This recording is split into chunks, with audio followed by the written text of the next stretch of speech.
সকলকে জয় যিশু, praise the Lord. আজকের আমরা বাইবেল থেকে দেখব হিতোপদেশ 17-27 পদ। আসুন বাইবেল থেকে পাঠ করি। একজন জ্ঞানী ব্যক্তি সে খুব বেশি কথা বলে না, সে কখনো সহজে ক্রুদ্ধ হয় না। আমিন। আমার প্রিয় খ্রিস্ট সন্তানেরা, আপনি নিজেকে প্রশ্ন করুন, আপনি কি একজন জ্ঞানী ব্যক্তি? তাহলে বাইবেল বলছে মানুষ আসবে, বিভিন্ন ধরনের তারা আজে বাজে কথা বলবে, আপনাকে রাগানোর চেষ্টা করা হবে, কিন্তু আপনি কি তাদের কথায় রাগ প্রকাশ করছেন? আপনার ভিডিওর নিচে তারা কমেন্টে আজে বাজে কথা বলছে, আপনার ফটোর নিচে এসে তারা আজে বাজে মন্তব্য করে যাচ্ছে, সেইগুলো দেখার পরে কি আপনার ভিতরে রাগ জন্মাচ্ছে? আর সেই রাগ সাথে সাথে আপনি প্রকাশ করছেন, তাহলে দুঃখের সাথে বলতে চাই আপনি এখনও ঈশ্বরের চোখে সেই জ্ঞানী ব্যক্তি হয়ে উঠতে পারেননি।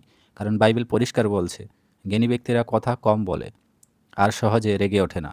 আজকের আমাদের মধ্যেও যদি সেই অন্যের কথায় রাগ আসে, যদি আমরা সেই রাগটাকে চেপে রাখতে না পারি, তাহলে এখনও আমরা সেই জ্ঞানী ব্যক্তি হয়ে উঠতে পারিনি। আমিন। তাই আমার প্রিয় খ্রিস্ট সন্তানেরা, মানুষ আসবে, খারাপ মানুষ আসবে, তারা এসে তারা নিজেদের কাজ করবে, কিন্তু আজকের আমাদের ঠিক থাকতে হবে। যদি অন্যের কথায় রাগ আসে, রাগ আসা স্বাভাবিক, কিন্তু আমরা সেই রাগের বশে পাপ করতে পারবো না।